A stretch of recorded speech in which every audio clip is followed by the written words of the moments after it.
Hello दोस्तों, आप लोग को बताने जा रहे हैं प्रश्नावली 8.1 का क्वेश्चन नंबर। ये 9 नंबर क्वेश्चन है। दिया हुआ है त्रिभुज एबीसी में जिसका कोण बी समकोण है, यदि tan a बराबर 1/√3 तो निम्नलिखित में मान ज्ञात कीजिए।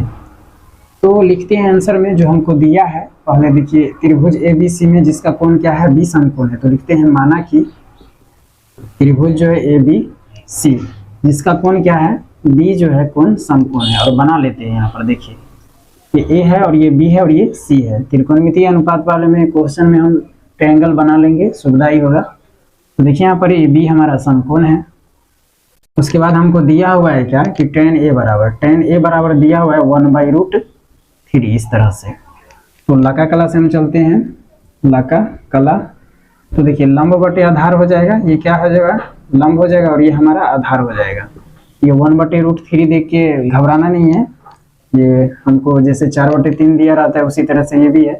तो लंब हमारा क्या हो जाएगा, 1 हो जाएगा, आधार हमारा √3 हो जाएगा। तो देखिए ए का मतलब क्या है कि शीर्ष ए पे एंगल बन रहा है, कोई कोण बन रहा है, तो इसके सामने वाला लंब हो जाएगा, ये लंब हो जाएगा। तो ये 1 हो जाएगा, आधार हमारा है तो ये √3 हो जाएगा। अब हमको निकालना क्या है, कर्ण निकालना है। तो कर्ण निकालते हैं। तो कर्ण हम निकालेंगे तो क्या हो जाएगा, ये दोनों भुजाओं के योग के बराबर हो जाएगा। तो लंब का स्क्वायर और प्लस क्या हो जाएगा, आधार का स्क्वायर, और स्क्वायर में होगा √अंडर। देखिए यहाँ पर कर्ण लंब हमारा क्या हो जाएगा, तो लंब हमारा 1 है और आधार कितना है, तो √3 है। तो ये √3 का स्क्वायर हो जाएगा। 1 का स्क्वायर क्या होगा, पावर 2 है, तो 2 बार 1 को गुना करेंगे तो 1 हो जाएगा। और ये √3 का स्क्वायर हो रहा है, तो स्क्वायर से क्या होगा, रूट खत्म हो जाएगा। कैसे, तो देखिए यहाँ पर इसका रूट का मतलब क्या होता है, 1/2 भी लिख सकते हैं, रूट नहीं देगा तो।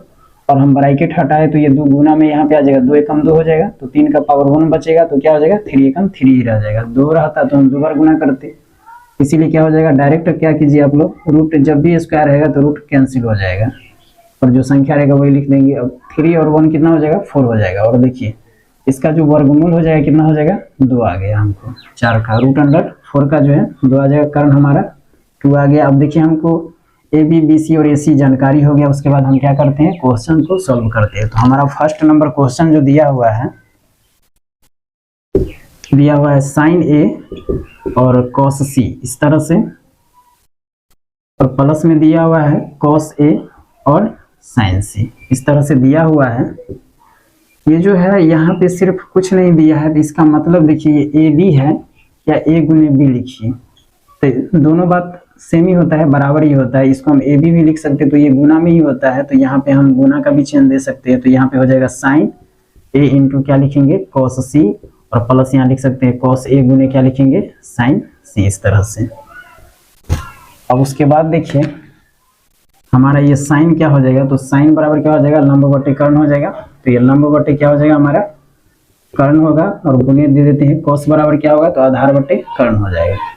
तो त्रिकोणमितीय अनुपात का फॉर्मूला यहाँ पे लगाते हैं, प्लस से प्लस दे दिए, cos बराबर क्या होगा, तो फिर आधार बटे कर्ण ही हो जाएगा, आधार बटे कर्ण हो जाएगा। और sin के लिए भी क्या हो जाएगा, हमारा लंब बटे कर्ण हो जाएगा। यहाँ पे एक बात पे ध्यान देना है कि ये ए है, ए पे शीर्ष बन रहा है कोण, और फिर क्या हो रहा है कि सी पे कोई शीर्ष बन रहा है कोण, तो चेंज हो जाएगा, आधार और लंब चेंज हो जाएगा इसमें। तो sin a के लिए देखिए लंब क्या हो जाएगा, तो ए पे बन रहा है तो लंब हमारा 1 हो जाएगा, और कर्ण जो है तो कर्ण तो रहेगा ही, और गुने हम क्या कर दिए, आधार। अब देखिए cos c के लिए, तो c का मतलब क्या है कि अब c पे कोई कोण बन रहा है, यहाँ पे शीर्ष c पे, तो इसके सामने वाला लंब हो जाएगा हमारा ये। अब ये आधार नहीं रहेगा, लंब हो जाएगा, हमको आधार का आवश्यकता है, तो लंब ये हमारा हो जाएगा, तो आधार कितना हो जाएगा, 1 हो जाएगा ये, जब c पे बनेगा तो हमारा ये क्या हो जाएगा, 1 हो जाएगा। और कर्ण कितना है, 2 है, प्लस है तो प्लस दे दिए। अब देखिए ए पे बन रहा है, तो अब यहाँ पे कौन बन रहा है, तो इसके सामने वाला क्या हो जाएगा, लंब हो जाएगा। cos के लिए लंब ये अब हो गया।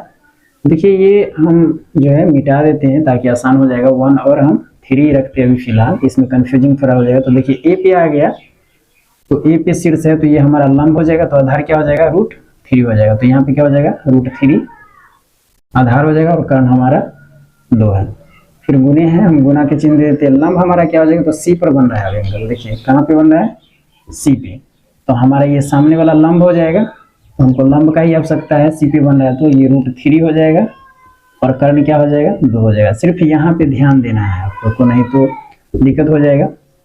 अब देखिए यहाँ पर दिया हुआ है 1 गुने 1 हो जाएगा और ये 2 दूना 4 हो जाएगा, 4 हो जाएगा, प्लस है तो प्लस दे देते हैं। अब देखिए √3 क्या हो जाएगा, जब भी कोई सेम संख्या रूट में हो तो क्या हो जाएगा हमारा √3 जैसे 2 बार गुना करते हैं तो इसको हम ऐसे भी लिख सकते हैं √3 का स्क्वायर, क्योंकि 2 बार हो रहा है गुना। या आप क्या कीजिए, जब भी रूट में रहेगा सेम रहेगा तो वही संख्या लिख दीजिए, क्या हो जाएगा 3 हो जाएगा। तो ये हमारा क्या हो जाएगा 3 हो जाएगा। सेम संख्या जब भी रहे, जैसे √7 और √7 होगा तो सेम संख्या है तो हम क्या करेंगे 7 लिख देंगे इस तरह से, क्योंकि देखिए ये दोनों स्क्वायर में आ जाएगा, 2 बार गुना हो रहा है। जैसे हम 3 का स्क्वायर करते हैं तो 2 बार लिखते हैं इस तरह से। उसी तरह देखिए ये √3 का स्क्वायर अगर हम करते हैं तो √3 गुने √3 लिखेंगे तो ये स्क्वायर में भी लिख सकते हैं, और स्क्वायर में लिखेंगे तो ये क्या हो जाएगा रूट कैंसिल हो जाएगा, 2 से 3 बच जाएगा। और देखिए ये 2 दूना 4 हो जाएगा। अब इसका एलसीएम करते हैं तो 4 एकम 4 ही होगा, हर सेम है तो 4 एकम 4 ही हो जाएगा। अब 4 को 4 से भाग करते हैं, देखिए 4 एकम 4 ही होगा, 4 1 जा 4, तो हमारा भागफल 1 आ गया। तो इसके अंश में हम 1 से गुना करते हैं 1 तो 1 ही होगा, प्लस से प्लस देते हैं, फिर 4 एकम 4 भागफल आ गया तो 3 एकम 3 हो जाएगा। अंश में गुना करेंगे तो देखिए 4 एकम 4 हो जाएगा, 3 और 1 क्या हो जाएगा 4 हो जाएगा, और बटे में भी क्या है 4 है। देखिए 4 एकम 4 कैंसिल हो गया, 4 1 जा 4, 1 बच जाएगा। इसका मान हमारा 1 आ गया। उसके बाद देखिए हम दूसरा क्वेश्चन सॉल्व करते हैं। तो दूसरा जो दिया हुआ है हमको, तो दूसरा क्वेश्चन दिया हुआ है cos A और cos C और माइनस हमको दिया हुआ है sin A और sin C, इस तरह से दिया हुआ है हमको। तो इसके लिए भी देखिए लिखते हैं क्या, ये cos A है तो फार्मूला हमारा वही हो जाएगा, आधार बटे कर्ण हो जाएगा, या आधार बटे क्या हो जाएगा कर्ण हो जाएगा। और गुना का भी चिन्ह दे सकते हैं, क्योंकि a गुने b लिखिए या a b रहेगा, ये बीच में गुना ही रहता है, ये a b भी हम लिख सकते हैं, इसी तरह से लिखा हुआ है तो हम गुना का भी चिन्ह दे सकते हैं। और इसके लिए भी हो जाएगा आधार बटे कर्ण ही हो जाएगा, क्योंकि ये cos ही है और माइनस है तो माइनस दे दिए। साइन के लिए क्या हो जाएगा तो लंब बटे कर्ण हो जाएगा, ये लंब बटे क्या हो जाएगा कर्ण हो जाएगा, तो गुना का चिन्ह दे देते हैं। इसके लिए भी क्या हो जाएगा लंब बटे कर्ण हो जाएगा। त्रिकोणमितीय अनुपात का जो फार्मूला होगा, सिर्फ यहाँ पे ध्यान देना है हमको कि कौन कहाँ बन रहा है ए पे, तो ए पे बनेगा यहाँ देखिए ए पे, सिर्फ ए पे, तो लंब हमारा क्या हो जाएगा 1 हो जाएगा। तो लंब हमारा 1 हो जाएगा तो आधार क्या हो जाएगा √3 हो जाएगा, तो ये √3 हो जाएगा आधार, और कर्ण कितना है 2 है। गुना का चिन्ह देते हैं। अब देखिए सी पे बन रहा है, शीर्ष सी पे बनेगा तो लंब हमारा ये हो जाएगा, हमको अब आधार की आवश्यकता है तो 1 आधार हो जाएगा, और कर्ण कितना है 2 है तो 2 देंगे, माइनस है तो माइनस दे दीजिए। अब देखिए ए पे कौन बन रहा है, ए पे बनेगा शीर्ष ए पे, तो लंब हमारा कौन हो जाएगा 1 हो जाएगा, और हमको लंब का ही आवश्यकता है और इससे हमको ए पे पता चल रहा है।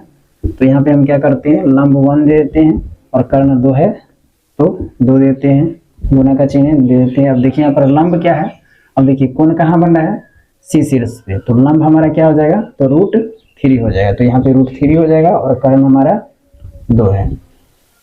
अब देखिए यहाँ पर ये √3 और 1 को गुना करते हैं तो √3 हो जाएगा, क्योंकि कोई भी संख्या को 1 से गुना करेंगे तो वही संख्या प्राप्त होता है। ये क्या हो जाएगा 2 दूना 4 हो जाएगा, माइनस है तो माइनस दे दिए।